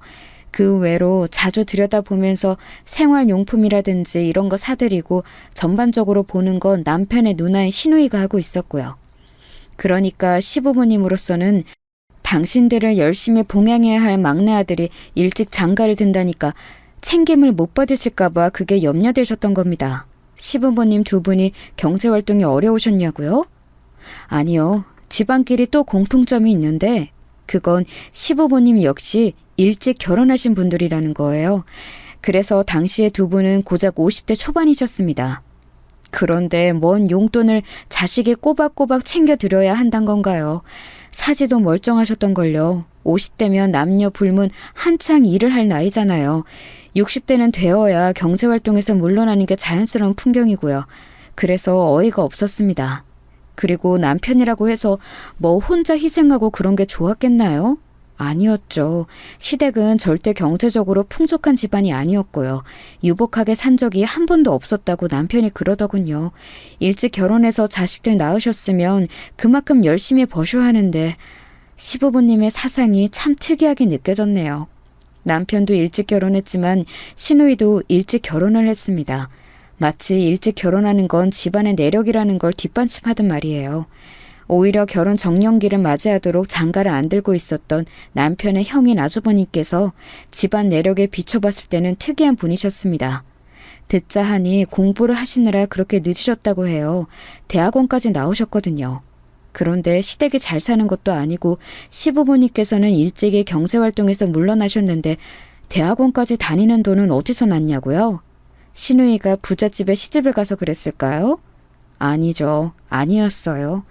남편이 그 돈도 다 댔던 겁니다. 자기형 뒷바라지를 했던 것이죠. 나는 오빠가 지금까지 가족들한테 엄청 잘하면서 사는 막내인 줄로만 대충 그렇게 알고 있었는데 그런 것까지 다 해줬을 줄은 몰랐어. 이런 표현 써도 되는지 모르겠는데 오빠 혹시 집에서 봉 아니야? 그렇게 눈치 보면서 말할 거 없어. 나도 내가 봉이라고 생각하고 있으니까. 전에는 이런 식으로 생각 안 했었는데 작년부터 아예 아버지하고 엄마하고 두 분 다 일을 전혀 안 하시는 채로 집에만 눌러 앉아 계시고 나한테만 손 벌리시려 들고 형이랑 누나보다는 나를 너무 만만하게 보시고 자꾸 이렇게 되니까 사람 마음이라는 게 내가 우리 집에서는 봉이구나 이런 생각이 딱 들더라. 오빠, 우리 결혼하고 나면 우리끼리 똘똘 뭉쳐서 잘 살아보자. 그간 오빠가 가족들 잘 챙기는 거 언뜻 보고 들어서 내가 잘 알고 있는데 결혼하고 나면 내가 오빠 대신해서 아버님 어머님도 잘 챙겨드리고 그러면서 우리 밥그릇은 알아서 딱딱 챙기고 이렇게 살도록 열심히 노력해볼게. 말만 들어도 힘이 난다. 역시 너를 만나서 결혼하기로 한 건 내 인생에서 가장 잘한 일이었어. 내가 진짜 앞으로 다른 건 몰라도 한눈 안 팔고 너 하나만 보면서 살게. 내가 이건 진짜 약속한다. 제가 집안의 늦둥이 막내이기는 하나 동시에 미운 오리 새끼 같다는 느낌을 스스로 지울 수 없었기에 연애 때부터 시작해서 결혼하기까지 저에게만 딱 애정을 쏟아주는 남편을 보면서 애정에 충족되는 걸 느꼈어요. 이런 충족감에 홀려서 제가 이른 나이에 결혼을 안 하겠다는 스스로의 옛 다짐도 저버린 채 결혼을 해버렸던 것이지요. 하여간 남편이 당신들을 뒷전으로 밀어버리고 자기 가정에만 최선을 다할까봐 시부모님께서는 그게 영 못마땅하셨던 건가 봅니다. 특히나 시어머니께서요.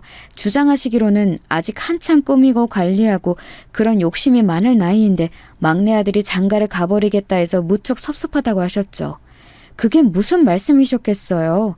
넉넉하지 않은 형편에도 남편 하나 봉으로 잡아서 유유자적하게 나름 지내시는 재미에 푹 빠지셨는데 이제 그건 못하게 되실 것 같으니까 안타까워서 환장하겠다는 의미였지요. 남편이나 저나 흔들리지 않고 결혼을 향해 나아갔고 저희 가족들은 좀 당황하기는 했어도 우직하고 성실한 인상의 남편이 믿음직스럽다면서 흔쾌히 허락을 해주었습니다. 시부모님이 관건이었는데 마지막까지 시어머니께서는 저를 이런 식으로 회유하려고 드셨었죠. 너무 그렇게 일찍 결혼하는 것도 주변에는 천박하게 볼 수가 있어. 애가 들어선 것도 아닌데 굳이 이렇게 서두를 필요가 있겠니?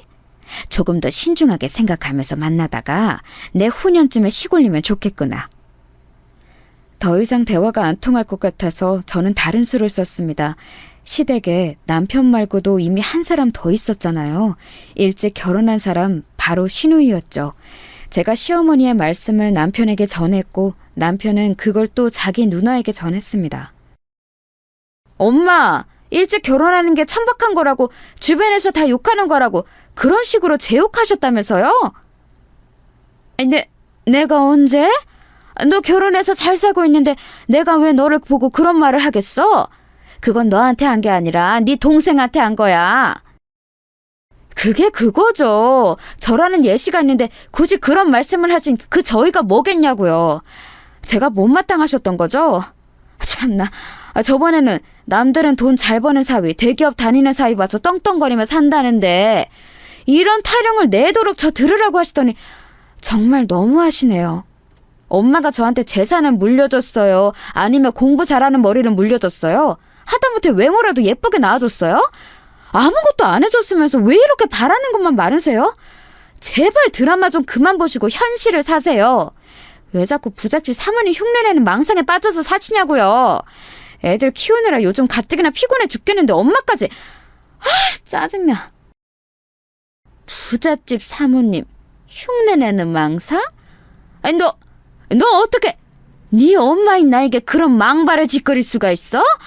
아이고 아이고, 내가 인생 헛살았다. 자식 농사를 잘못 지었어. 모녀가 불같이 싸웠는데 거의 시누이가 일방적으로 쏟아내는 격이었습니다. 저는 위로 언니가 둘 있었기 때문에 시누이 같은 유형을 잘 알았어요. 헌신적이고 가족이가 강하지만 다혈질적인 면모가 있고 눈이 돌면 배는 게 없는 성격이었습니다. 가만히 두면 조용하지만 잘못 건드리면 폭발하는 폭탄이었죠. 남편이 연애할 때 항상 그랬어요. 누나가 잘해줄 때 잘해야 한다고 말입니다. 타격을 입으신 시어머니께서는 허락이고 뭐고 그냥 저희 부부의 결혼을 홀라당 진행시켜 버리셨습니다. 간략히 이뤄진 상견례에서도 정말 별말씀 안 하셨고요. 결혼하고 나서도 계속 그러셨어요. 며느리는 만만해도 딸은 그럴 수 없으셨을 테니 시누이의 폭발이 시어머니께서는 자꾸 속에 걸리셨던 모양입니다. 그리고 저는 가슴을 쓸어내렸죠. 무탈하고 평화로운 결혼 생활을 꿈꿨습니다. 매일 가계부 쓰면서 조금씩이나마 돈 모으는 재미를 느껴가면서 미래를 그리며 그렇게 알콩달콩 지냈어요. 저나 남편이나 소박한 일상에서 보람을 느끼는 사람들이었기에 서로 잘 맞았던 것 같아요. 그리고 제가 임신을 하게 되었고 예쁜 딸아이를 세상과 만나게 해주었습니다. 그때부터 남편이 좀 변화하기 시작했어요.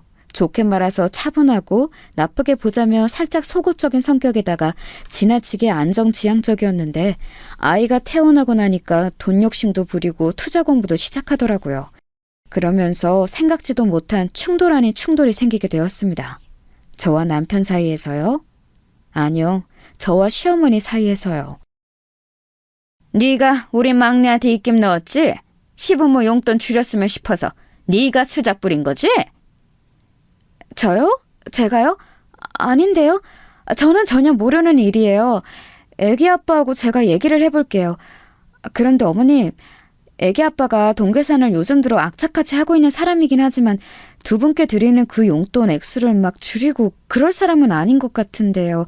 뭔가 오해가 있으신 거 아닐까요? 이체가 잘못됐을 수도 있고요. 너 나 약 올리니?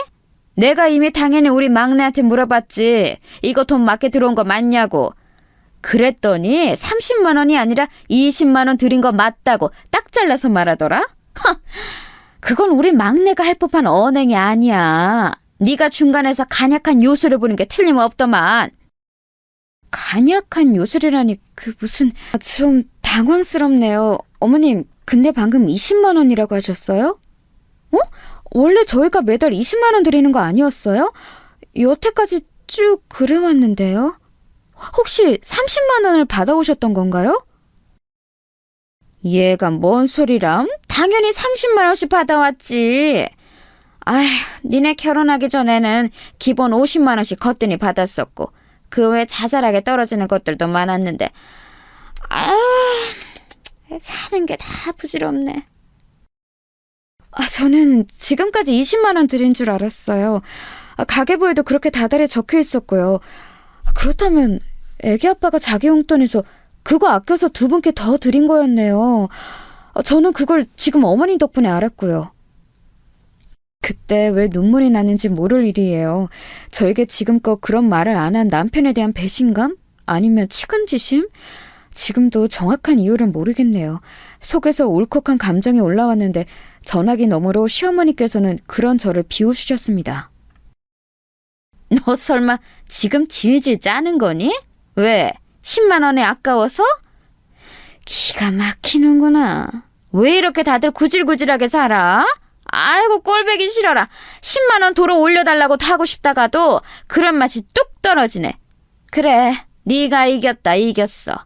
나하고 우리 막내 모자 사이 다 갈라놓고 10원 한 장 살뜰히 모아가면서 그렇게 지내렴. 왜 이야기가 그렇게 튀는 거였는지 정말 모를 일이었어요. 논리도 없고 진짜 화가 나더라고요. 속에서 열불이 터져서 그날 애기 데리고 동네 공원 나가서 2시간은 화를 삭혔던 것 같아요. 남편하고는 이 일로 진지한 대화를 좀 나눴습니다. 역시나 자기 허리띠 졸라가면서 남편은 시부모님께 용돈을 더 드렸던 것이었죠. 갑자기 20만 원만 받으면 절대 생활 못하실 것 같아서 그리했었다네요.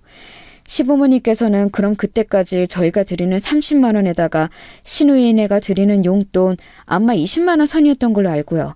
이걸 현금으로 받으셨고 공휴일 낀 달이면 어디든 저희가 그날 꼭 모시고 놀러 가거나 그렇지 못하면 돈으로 10만 원 드렸었고 생신이 있으면 또 챙겨드렸고 이마트 온라인 배송으로 매달 5만 원어치 생필품 넣어드렸고 시누이가 반찬 종류는 싹 다 조달해드렸고 이렇게 살아오셨던 거예요. 괜찮지 않나요? 두 분이서 생활하시기에는 부족함이 전혀 없었는데요. 시어머니 입장에서는 달랐나 봐요.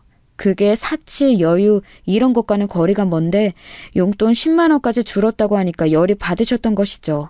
저는 너무 착잡했고 남편은 속상했습니다. 이게 며느리와 아들의 차이인가 봐요. 저는 자식 부부들의 정성을 몰라주는 시어머니의 태도에 착잡했건만 남편은 달랐죠.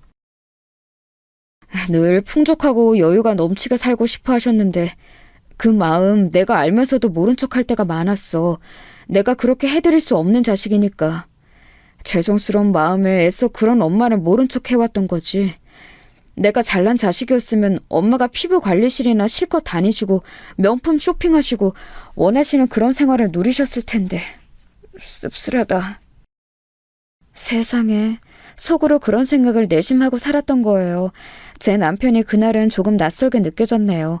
제가 아이 낳고 나서 같은 애엄마끼리 시누이하고 공감대가 살짝 생겨서 따로 편하게 연락도 하고 지내게 되었는데요.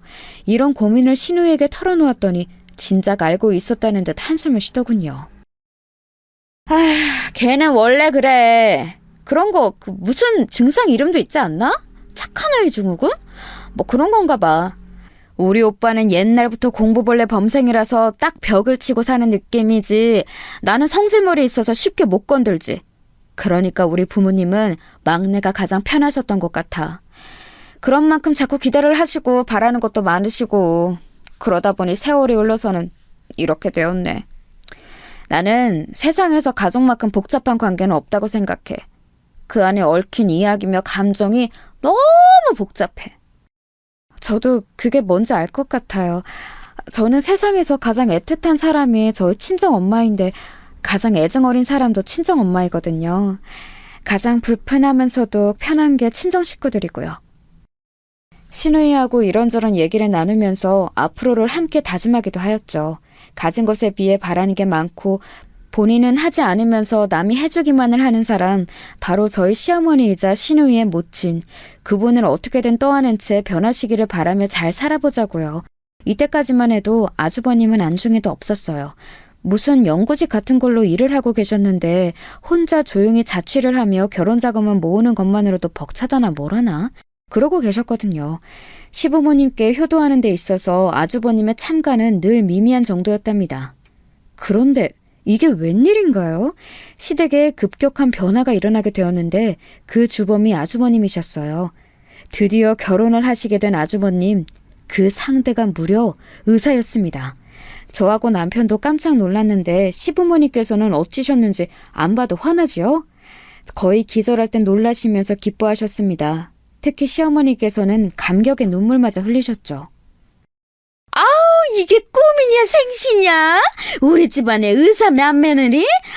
천지신명이시여 열심히 착실히 성실히 산 그 보답을 지금 받게 해주시는군요.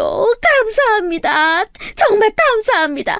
앞으로 착한 마음으로 살겠습니다. 세상에 이바지를 하며 살겠습니다.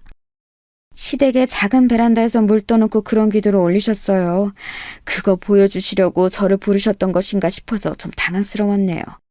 제가 어색해서 엉거주춤 있으려니까 시아버지께서 다가오시더니 흐뭇한 얼굴로 저에게 귓속말을 하셨습니다. 저거 내가 새벽같이 산에 올라서 떠온 약수야, 약수. 산에 전기를 흠뻑 받은 물이지. 그러니 저기에다가 기도를 올리면 얼마나 효염이 있겠어? 후딱 결혼식까지 올리기로 결정난 마당이니 앞으로를 위한 기도를 지금 올려야 순서가 맞지. 나중에 알고 보니까 그 의사 형님 집안이 독실한 불교 집안이더라고요. 그리고 산에 올라가 기도드리는 걸 중요하게 생각하는 집안인 것 같던데 그래서 그렇게 물을 떠다 놓고 시부모님께서도 기도를 하셨던 모양이었죠. 저는 이런 걸 안 보고 자라서 낯설었고 그래서 별 생각도 없었어요. 시어머니께서 기도한 자리를 저보고 말끔히 치우라고 하시기에 그대로 했죠.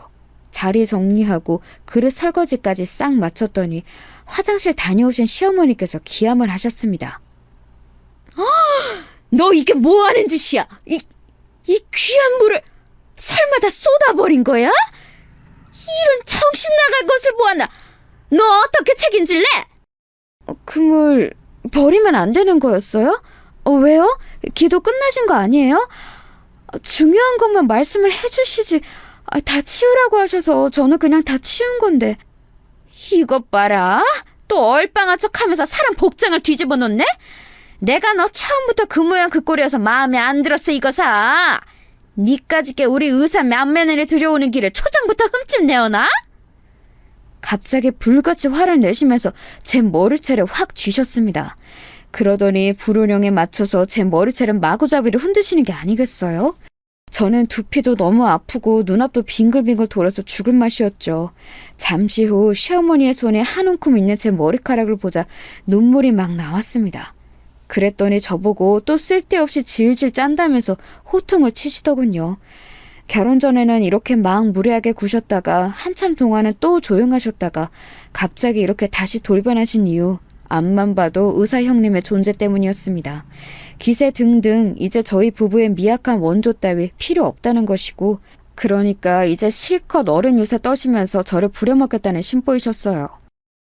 너같이 구질구질한 것도 며느리라고 내가 품어주고 보듬어주고 무조건적으로 포용해주고 그렇게 지내왔지만 앞으로는 조금 달라져 볼까 싶구나. 고부관계의 질서 정리가 필요한 시점이야. 그리고 동서지간의 서열 정리도 옳게 이루어지는 쥐엄한 우리 집안이 되었으면 한다.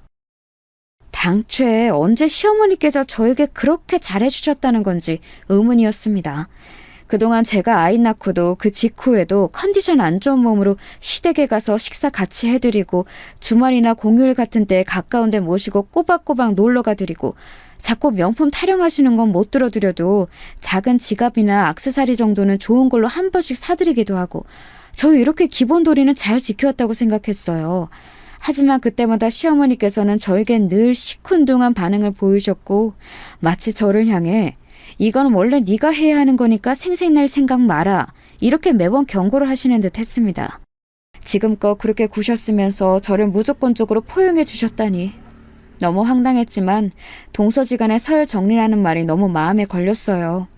아니나 다를까 앞으로 제가 그 새로운 형님께 깍듯이 아랫사람 역할을 하라는 게 시어머니의 주문이었습니다. 또한 내가 분명하게 지금 말을 해두는데 우리 맏며느리 앞에서 네가 나를 우습게 여기는 언행을 한다거나 내 위험이 깎일 만한 짓을 네가 한다면 나 그때는 정말로 가만히 안 있어. 너무 당황스러운 으름장이었네요. 참고로 형님께서는 저와 2살 차이밖에 안 나는 분이셨어요. 나이 차이가 적게 나니까 기분이 좀 이상하긴 하더라고요. 직업이 의사라고 하니까 사회적으로 인정받고 성공한 사람인 것 같아서 아무튼 부러웠네요. 형님을 보면서 저는 내심 속으로 삶에서 수많은 기회를 제가 놓쳐온 것은 아닌지, 과연 제가 정말로 죽을 만큼 뭔가를 열심히 최선을 다해서 해본 적이 있는지, 이런 인생이 제가 원했던 인생이 맞는지 여러 생각을 했었습니다. 형님과 제가 쉽사리 가까워지진 못했어요. 인상부터가 약간 도도하면서 고고하다고 해야 하나? 그런 느낌이셨고요. 아주버님과 짝꿍 아니랄까봐 말수 적고 고요한 분이라는 이미지가 얼굴에 있었어요. 게다가 가끔 뵐 때면 시어머니께서 열심히 형님께 이런저런 말씀을 붙이시고 계셔서 저는 자연스레 그들의 수발을 드는 역할이었을 뿐 끼어들기에 애매했습니다. 그러다가 어느 날 시어머니께서 식재료 좀 사오라고 주문을 하셔서 제가 주말 오전에 시댁에 갔더니 형님이 와 계셨어요. 잠깐 들른 거라 하셨죠. 오래된 좁은 평수의 시댁 아파트와 형님은 이질적으로 보였습니다. 그런 곳에 있어도 형님은 차림새 때문인가 고급스러운 느낌이 좀 있더라고요. 편한 옷을 입고 온 저와 더욱 비교가 됐네요. 시어머니께서 급하게 전화를 받으러 자리를 뜨시길래 제가 장봐온 거 내려놓으면서 형님께 말을 붙였죠. 살갑게 이런저런 얘기를 건넸더니 형님께서도 점차 표정이 풀어지시는 게 보였네요. 전문직 종사자라는 건 아우라가 느껴지는 것 같아요. 집안에 의사 있다고 어디 가서 아직 자랑을 못했는데 곧 하려고요. 축혀 세워줘서 고마워요. 내가 워낙 바쁜 사람이라서 친하게 지낼 시간도 없었네요. 우리 동서는 내가 익히 전에 들었던 거랑 이미지가 달라서 사실 좀 놀랐었는데 보면 볼수록 사람이 수더분하네요. 제 얘기를 들으셨어요? 아주버님은 잡담을 하실 분이 아니신 것 같은데. 그 일은 워낙 과묵해서 이런 얘기도 안 해요. 어머님께 몇 번 들었어요. 워낙 가족 얘기는 많이 하시는 분이라. 어머님은 동서가 자꾸 모자 사이를 이간질한다고 안 좋게 보시는 것 같지만 나는 남이 말하는 평판을 진지하게 받아들이는 사람까지는 아니라서요. 우리 동서, 나는 꽤 괜찮다고 봐요. 네. 그러셨구나. 고맙습니다. 당황해서 멍청하게 대답을 해버리고 그날 집에 와서 얼마나 후회했는지 몰라요. 제 이야기를 형님께 안 좋게 전해오셨던 시어머니를 떠올리면 가슴이 답답했죠. 부족한 며느리인 제가 잘못인가 싶기도 해서 기분이 묘했습니다.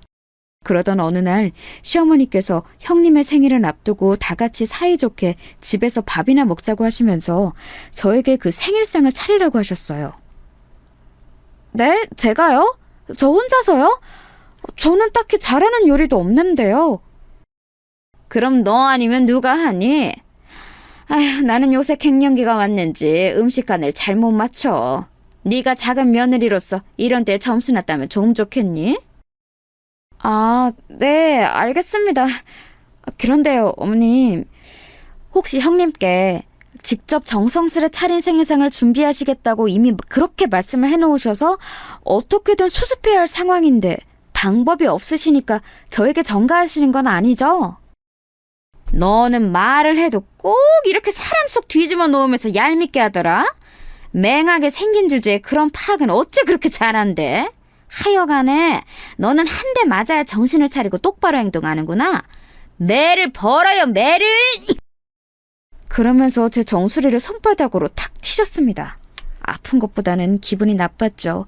그런데 그 상황에서 거절하기에도 못하고 이런 기회로 시어머니나 형님께 좋은 결과 보여드리면 진짜 점수 잘 따지 않을까 싶은 그런 답답한 생각이 그 순간에 저도 모르게 들었던 거예요.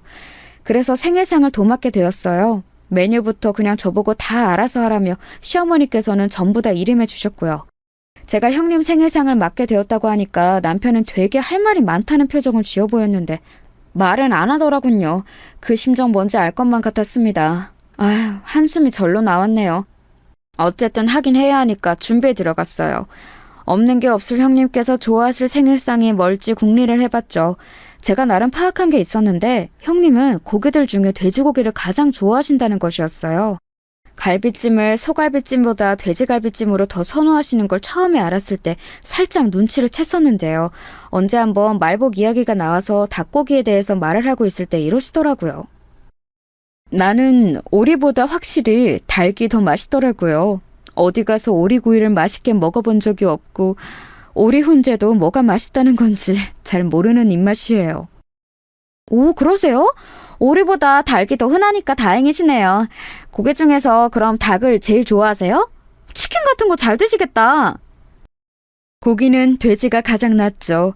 솔직히 잘 나온다는 한우 고깃집 아닌 다음에야 소보다 돼지 구워 먹는 게 더 맛있더라고요. 딱 먹어보면 입에 삼겹살 같은 게 제일 많이 먹히지 않아요? 김치하고 짭짤한 반찬하고 이렇게 삼겹살 곁들여 먹으면 진짜 맛있는데 차리기도 귀찮고 냄새 빼는 건 더 귀찮고 여러모로 직접 해먹지는 않네요. 그렇다고 차림이 잘 나오거나 고기 질이 가격 대비 썩 좋은 집을 찾기도 애매해서 좋아하는 음식치고는 대단히 만족한 적이 잘 없는 것 같아요. 와, 저 형님이 말씀 이렇게 진지한 표정으로 오래 하시는 거 처음 봐요. 돼지고기를 엄청 좋아하시나 보다. 제가 기억해 둘게요. 답지 않게 너무 주절거리고 마셨던 건지 형님은 뭔가 민망하다는 얼굴로 더 말을 얹지는 않으셨었어요. 그런데 제가 형님 생일상을 준비하게 되자 그게 딱 기억이 나버린 거예요. 이미 예산 수준은 나와 있던 게 있었으니 고기 물색부터 들어갔습니다. 다른 게 뭐 더 중요하겠어요. 사실 고기 질이 좋은 게 가장 최고인 거죠. 그래서 동네 엄마들에게 정보를 얻어가면서 진짜 맛있는 삼겹살을 판다는 곳을 찾아서 굳이 편도 40분 걸리는 거리를 가서 고기를 사왔습니다. 뿌듯하더라고요. 이왕 하기로 한 거 제대로 잘하면 좋잖아요. 솔직히 시어머니라든지 다른 시댁 사람들 보랍시고 차리는 명목이 짙은 감이 없지 않아 있었지만 생일 당사자인 형님이 만족해 하신다면 그것보다 좋을 수는 없을 것 같았어요. 밑반찬은 머릿속에 딱 그려놓은 게 있었기 때문에 구성하기 어렵지 않았고요. 신선한 채소들만 신경 써서 잔뜩 마련했네요. 이윽고 당일이었어요. 바쁜 형님의 일정상 늦은 점심을 함께 하기로 한 것이었기 때문에 그 주말 아침부터 저하고 남편하고 준비 바리바리한 거 점검 마치고 시댁으로 출동해서 상을 벌였습니다. 곧 시누이 내외도 왔고 시아버지의 사촌동생 한 분도 오셨어요. 시어머니께서는 저희 부부가 왔을 때부터 좁은 베란다에서 사투를 벌이시느라 계속 바쁘셨는데 애지중지 키우신 웬 식물 하나를 예쁘고 작은 화분에 옮겨 담으시느라 그러신 거였죠. 에라이, 내가 이걸 어제 했어야 됐는데 비가 쏟아져서 허리가 쑤신답시고 미뤄뒀더니 이 사달이 나는구나. 아유, 혼자 할 수 있을 줄 알았는데 이거 원 더럽게 손이 많이 가네. 막내야, 너 이리로 와서 얼른 이것 좀 해봐라. 네, 엄마, 제가 좀 도와드릴게요. 근데 이거는 왜 옮기시는 거예요? 이 시기에 분갈이를 굳이 하시는 건 아닌 것 같고. 혹시 형수님 거예요? 당연하지. 아니면 내가 왜 지금 이런 용을 쓰고 있겠니? 요게 바로 내가 5년 넘게 애주준지 키워온 녀석인데 건강과 행운의 상징이란다. 부적이 따로 없어. 이것만큼 선물로 의미 있는 게 없겠다 싶어서 엊그제 생각이 나자마자 화분부터 구해놨지. 큰 걸 다 주면 자리 차지만 할 테니 예쁘게 새끼 친 것만 옮겨서 줘야지. 화분 보고 부적 타령을 하시는 건 아무 상관이 없었습니다. 다만 제 남편을 이리저리 부려먹으시는 것 같아서 그게 좀 그렇더라고요. 이윽고 아주버님께서 도착을 하셨는데요. 형님께서는 중요한 전화를 받으시느라 잠시 후에 올라오실 거라고 했습니다. 딱 그 말씀만 하시고는 거실 소파에 앉아 멀뚱히 계셨어요. 바로 보이는 베란다에서 제 남편이 뒷정리하느라 고군분투하고 있었는데 빈 말씀으로나마 뭐하냐 도와줄까 이런 말씀을 안 하고 가만히 계시더라고요. 웃긴 건 시아버지께서도 당신의 사촌동생과 함께 그 옆에 나란히 앉아 텔레비전을 트셨다는 겁니다. 그나마 시누이 내외가 거실에 상 펴고 상 닦고 그런 걸 했지요. 그런 광경을 희끗하면서 저는 고기판을 불 위에 올렸습니다. 이제 딱 삼겹살을 구우면 될 때였으니까요. 길게 썰린 삼겹살 한 줄을 고기판 위에 올린 직후였어요. 그 사이 빠르게 흙 묻은 옷까지 갈아입고 나오신 시어머니께서 부엌으로 들어오시더니 경악을 하셨습니다. 알아서 잘 하겠거니 싶어서 맡겼는데 지금 이 꼬라지는 뭐야? 갈비찜하고 해신탕 같은 거 하는 게 아니었니? 고기를 왜 굽고 자빠졌어? 게다가 삼겹살? 아니, 하나도 아니고 지금 삼겹살을 굽는 거야? 에라이, 정신 빠진 거사! 머리가 나쁘고 눈치가 없는 것도 어느 정도가 있는 거야. 너는 귀한 의사 선생님께 고작 삼겹살을 차려드리고 싶은 마음이 잘도 들었어? 어머니께서 저보고 메뉴 알아서 하라고 그러셨잖아요. 저는 형님이 좋아하시는 걸로 준비를 한 건데 그렇게까지 저를 비난하시는 이유를 잘 모르겠습니다. 어랍쇼? 이게 또 눈물 한 바지 쏟으려고 시동을 거네. 이 무식한 것, 이 천박한 것. 내가 너 초장부터 이래서 알아봤던 거야. 감히 의사 맏며느리 앞에서 내 채신을 깎아먹으려고 이따 삼겹살 소냐 준비하더니 그래놓고 눈물 글썽하고 자빠졌네. 이건 너나 다 처먹어. 누가 이딴 걸 먹는다는 거야? 우리는 밖에 나가서 외식할 테니까 너나 많이 해먹어라. 시어머니께서는 머리 끝까지 화가 나셨는지 침을 튀기며 열변을 토하시더니 삼겹살이 담긴 봉지째 집어들어서 그걸로 제 머리를 치셨습니다. 묵직한 게 제 머리를 치고는 바닥에 떨어지는 걸 저는 멍하게 쳐다봤죠. 그와 동시에 눈물이 또르르 흐르더라고요. 제가 왜 이런 취급을 받아야 하는지 이해할 수가 없었어요. 무심코 눈물을 닦으며 고개를 틀자 베란다 쪽에서 통화를 하다가 이쪽에 소란을 들었는지 눈길을 주는 놀란 얼굴의 남편이 보였습니다. 애써 골라 입고 온 옷이 흙으로 더러워져 있었어요. 그리고 시누이 내외가 뭔 일이 났나 싶어서 어리둥절한 표정으로 이쪽을 살피고 있었죠. 고개를 바로 하자 저를 보며 코웃음을 치시는 시어머니가 보였습니다. 그 다음 일어난 일은 제가 그렇게 하려고 해서 한 게 아니라 정말 불가항력적으로 벌어진 것이었어요. 저도 모르게 그렇게 되었거든요. 바닥에 떨어진 삼겹살 봉지를 주워든 저는 그걸로 시어머니 얼굴을 후려치고 말았습니다. 퍽 소리가 났고 시어머니께서는 싱크대를 잡고 간신히 주저앉지 않으셨죠. 부엌으로 들어오던 시누이가 짧게 비명을 질렀어요. 다가온 남편도 놀란 숨을 삼켰고요. 저는 시어머니께서 혼미한 눈빛으로 저를 쳐다보시자 홀린 듯이 정신없는 말을 쏟아냈습니다. 누가 누구 보고 천박하다는 거예요? 능력도 없고 인성도 부족한 주제에 자식들에게 바라는 것만 더럽게 많고 자식 차별하고 며느리 차별하고 돈 앞에서 해불쭉하는 어머님보다 설마 제가 더 천박할까 싶어서요? 그래요. 저 무식해요. 명문대도 못 나왔고 언감생신 의사는 꿈도 못 꿔봤어요. 그래도 제가 어머님 앞에서는 무식으로 한 수가 아니라 두 수 정도는 접어드려야겠는데요? 무식대회 나가면 어머님은 대상 후보는 기본으로 깔고 가요. 시어머니께서 놀란 입만 뻐끔거리셨고 한 줄 올려놓은 삼겹살이 지글지글 익는 소리를 내길래 저는 신경질적으로 가스불을 꺼버린 뒤 고기판 채로 싱크대에 그걸 확 엎어버렸습니다. 그러자 시어머니께서 뒤로 물러나며 놀란 비명을 내지르셨죠. 그때부터 제가 아주 오해를 시작했어요. 왜 그랬는지 모르겠는데 그냥 막 울음이 크게 나오더라고요. 남편이 다가와서 제 어깨를 감싸 안았고 시어머니께서는 그런 당신의 막내 아들을 비난하려는 듯 덜덜 떨리는 팔을 들어 삿대질을 하셨습니다. 그때 시누이가 끼어들었어요. 올케가 미친 짓 했지만 엄마가 선수 치셨어. 그러길래 왜 사람을 극한으로 몰아가요? 뭐라고? 너네 다 누구 편이야? 누구 편이냐고? 이 구질구질한 것들이 똑같이 다들 정신이 나갔네? 다 필요 없어. 우리 장남하고 맏며느리만 있으면 돼. 시어머니께서는 악다구니를 쓰셨고 저는 엉엉 울면서 그런 시어머니께 원망의 눈길을 보냈어요. 그러자 그게 화를 돋구었는지 시어머니께서 어디서 그런 힘이 나셨는지 남편을 밀치고 제 머리채를 확 잡으셨습니다. 일전에 뜯겼던 것보다 더 아프더라고요. 양손으로 제 머리를 잡고 휘두르시는 통에 제가 비명을 내질렀고 시누이가 경악해서는 시어머니를 말리려고 하였는데 그때 제가 언뜻 남편이 그런 자기 누나를 말리는 듯한 몸짓을 보았어요. 그 순간에도 왜 저러지 싶었죠. 그런데 이유가 있었어요. 왜냐하면 어느새 도착해 계셨던 형님께서 그 광경을 다 보셨거든요.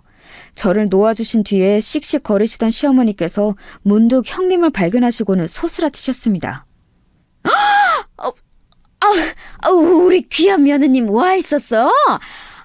아이고야, 이건 별일 아니니까 신경 쓰지 마려. 지금 상을 차리고 말고 할 게 아니라서 우리 어디 그 근사한 곳에 나가서 먹자. 어머님, 지금 제가 생일을 챙김받을 그런 상황이 아닌 것 같습니다. 며느리 머리 잡아뜯는 시어머니의 모습을 보고도 태연하게 있기란 아무리 저라도 어렵거든요. 저쪽에서 먼저 나를 쳤어. 며느리 주제에 감히 시어머니 뺨을 후렸다니까? 건반직녀는 내가 당장에 소문 안 봐주고 어쩌겠니?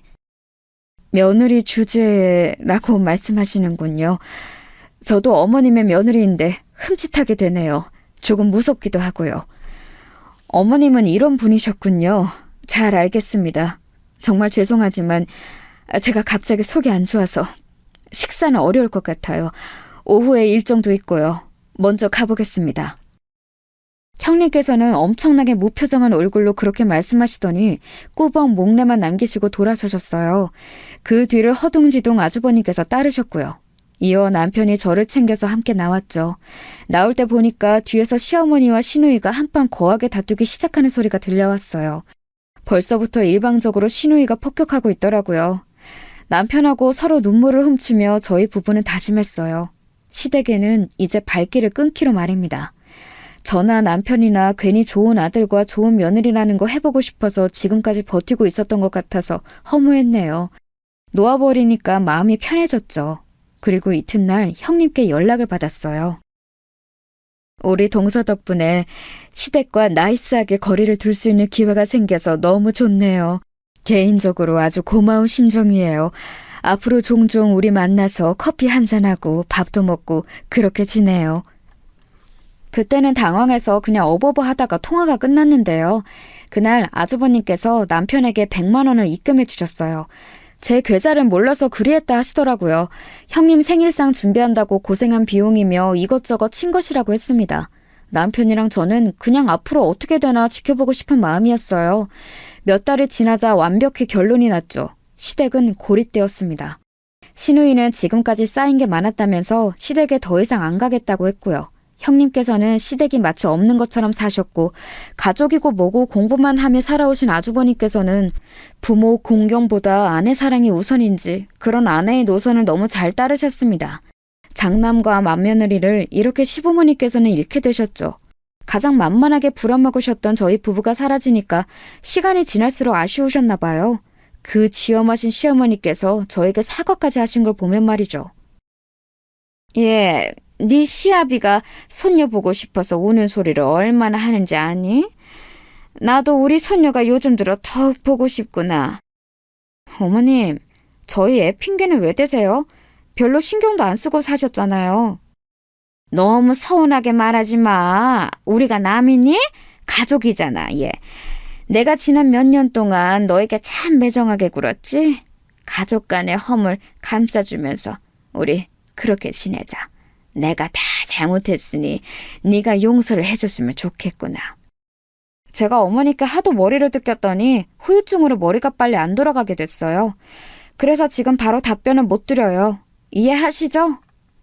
그런 저의 태도에도 이제 시어머니께서는 아무 말씀 못 하셨죠. 시부모님께서는 특히 제 남편이 그리우신 듯 했습니다. 그러나 이미 남편은 시부모님 번호를 다 차단했으며 단 한 번도 먼저 저에게 두 분의 이야기를 꺼낸 적이 없었네요. 무탈하고 평화롭게 제가 그리던 결혼 생활 지금 하고 있는 중이에요. 아주버님하고는 여전히 어색하지만 형님하고는 제법 친해졌고요. 시누이하고는 둘이 멀리 여행까지도 가는 사이가 되었네요. 아무 문제 없이 잘 지내고 있는 지금인데 앞으로 계속 이래도 되는 것인지 가끔은 심란해지기도 한답니다.